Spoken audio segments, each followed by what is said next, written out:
family. I am so glad to see you today. I have been working very hard to make sure that Ahmed comes and tells you about some really wonderful things. And he is. He's going to do a few more interviews. But today I'd like to tell you about what Ahmed is going to try to convey to you. Did you know that some people around the world don't have enough food to eat? We call that food insecurity. Food insecurity. And in some places it's right here in our community, and other places it's around the world.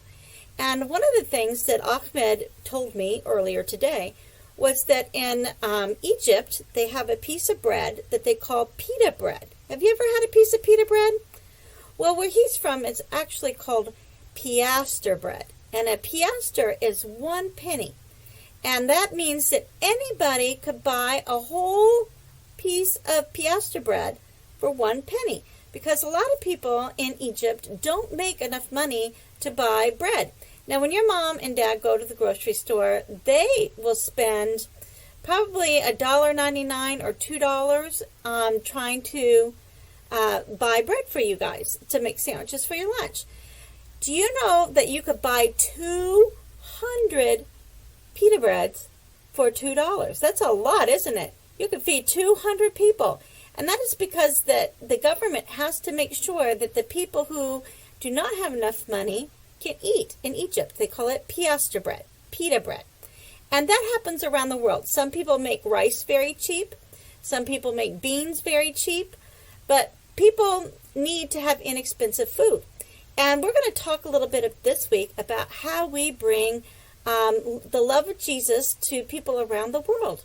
And it might be in ways that you might not know that we even do it. All right. Okay. Today I'm with my very good friend, Miss Marilyn. Hello, Miss Marilyn. How are you? Hello, I'm fine. My name is Ahmed, but most people call me Ahmed because they can't do that. But that's okay. I understand. Yes. Okay, I have some questions. Children, do you remember when Miss Betsy talked about some people having a lot and some people not having so much? It's very sad and it hurts our hearts. So, Miss Marilyn has a project in which she does something about people who do not have a lot. Miss Marilyn, why am I here in a room that looks like a bazaar making tents? What do you do here? Well, we do lots of sewing here. We do quilts, we cut squares, we sew them together, and we make a blanket. Oh, so you're not making tents? No, we do not. Okay, what do you make the blankets for? We make blankets for people all around the world, all different countries, not just in the United States. Oh, good, because I'm from Egypt. Well, some of the quilts probably go to Egypt. They probably do, because some people in Egypt don't have enough money for food, let alone a blanket. That's right, and sometimes they have disasters. Yes, they do. Countries. Sandstorms and sandstorms and more sandstorms. That's right. And sandstorms. And lots of rain and thunderstorms that take everything away that they have. Oh, yes. I hear about the hurricanes that come through and That's they right. wash away everything people own. That's Is that why you make blankets? That's why we do that, and we have lots of fabric here. And it doesn't do us any good if we don't do something with it. Oh, I like it. I like that. So you put the fabric together and you make a blanket, and then what happens? And then there's a big truck that comes to Plano, and we put these blankets on this big truck. Oh, a big truck? And then that big truck goes to Maryland in a warehouse. Oh, Maryland! That's up by Washington, D.C. Yes, it is. A long ways away from here. Yes, that's very, very far. And then Yes. what happens to them? Well, then they go to this warehouse, and then the warehouse, Lutheran World Relief, works with groups in other countries. Oh, I like that. And they tell them, oh, I need 5 blankets for this family, 2 blankets for that country. That's right. 500 over here. They get shipped over there in big containers. Ooh, big container. Yes. Okay, how many do you make a year? Oh, we will average between 250 and 260 quilts. Oh, that is older than my mommy and my daddy and my grandparents. That's very many blankets. True. But then we also make quilts in the summertime that go to children right here in Plano. Oh, that's so nice. I love anything with children. The children. Do the children need blankets right here in our community? Yes, they do. There's a lot of children that, especially in the wintertime now, don't have a blanket to keep them warm. Oh. So when they come to a health clinic, the clinic will give them a quilt. Oh, that is so nice, because I know children that when you're cold, your mommy wraps you in a warm blanket and makes you so happy. That's right. And so Miss Marilyn and her friends make blankets to wrap children right here in Plano, because their mommies cannot afford to wrap them in a blanket, but it makes them very, very warm. Wrapped in love. That he will. Okay. He can do that. All right, I have something to ask you. Okay. Do you ever prick your fingers with the many needles you use to sew? Oh, lots of times. Oh, Lots because of times, I yes. don't think my hoofs help with sewing. I could stomp and I could iron, but I don't think that I could prick with a needle. But we always need ironing, so that's always something that you can do. Is there any way the children can help? The children, let's see, they could color some squares, they could paint some squares, and they could be sewn into a blanket. Oh, children, you hear that? You can make a difference in your own community right here at the church. That's right. Yes. As soon as we come back, we will learn how to do that. That would be great. Okay, what we're going to do now, Miss Marilyn, is we're going to go around and around and around and look at all the really cool things you have available. Okay? And some of your friends that help. Okay, that's great. All right, bye everybody. See you in a minute. Okay, bye.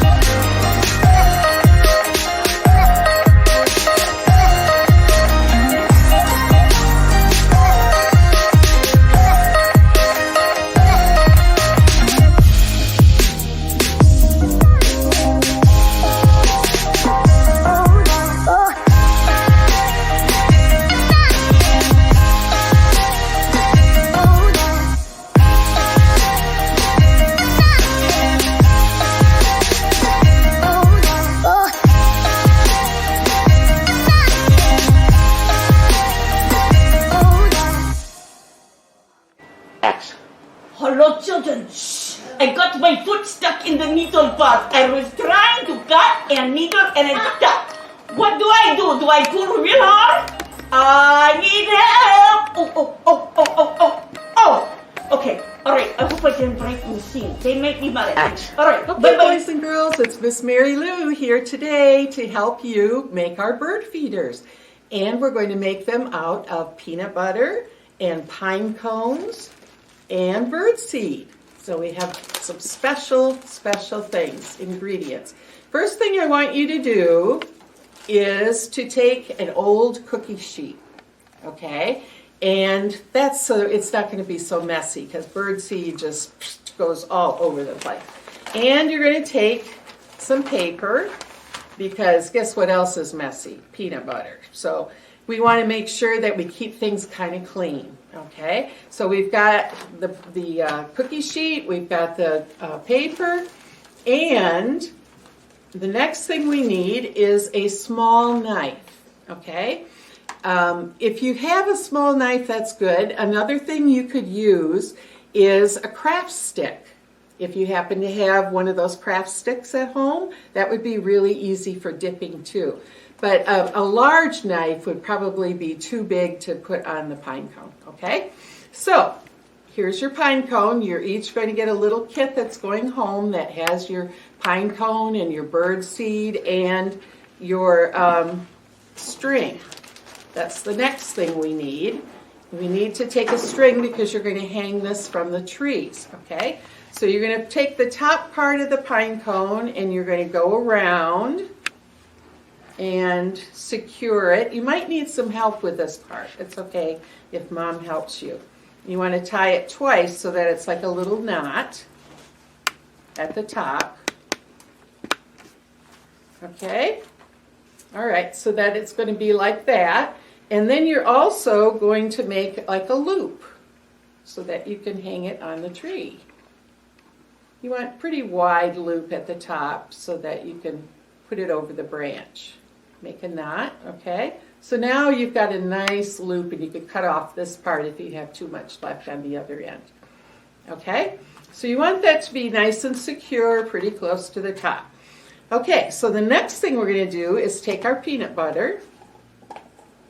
And you can use creamy or crunchy. That's up to you. It doesn't matter. Or there's something else. If you don't have peanut butter, some people I know are allergic to peanuts. So if you did not have peanut butter, another good thing is to take, your mom might have some Crisco, or you could use bacon grease. Like if your mom makes bacon for breakfast, you take the grease that's left over and you're going to use that to cover the pine cone. Okay? All right, so I have creamy peanut butter, which is my favorite. Now you don't want to put any at the very tippy top because you need to hold on to the pine cone later on. Okay? So you're going to smear it, nice thick layer. This is the fun part. You're going to smear it. Oh boy, you can really get into it. All the way around. Okay, oh, it smells so good. The birds are going to just love that. Now you don't want to get it on your string, so make sure when you're going around that you hold on to your string. Okay, boy, I'm getting a nice thick layer. Just glob it on. And if you want to, you can just kind of steal a little taste of it, you know, because I love peanut butter. Okay, what do you think? Does that look pretty good? Okay, I think that's ready. Okay, so then the next fun part is you've got the rest of the bird seed that's in the bag, okay? So you're going to open up the bag and you're going to stick this inside of it. Guess what? I got some on my finger. That's okay. And you're going to close the bag up. And then you're going to shake it all around. Take your time, sing a little song, la la la la la, whatever you want to do. Okay, that looks pretty darn good, I think. Okay, I got quite a bit on there. And then take the string, take it out. Voila! Here you go. It's ready to hang up on the tree. Doesn't it look delicious? Ahmed, where are you? I'm going to like the seed. I think Ahmed would like this, definitely. It looks better Okay. than a worm. No, it's the worms. So I have a very short prayer that I would like to say. And this is a prayer that we used to say when I was growing up. And it's about taking care of the birds and thanking God for the world. Dear God, thank you for the world so sweet. Thank you for the food we eat. Thank you for the birds that sing. Thank you, God, for everything. Amen. Bye-bye, guys. See you later. Voila. And there we go. This is what it looks like when you're finished. Got lots of bird seed on there that the birds are going to love.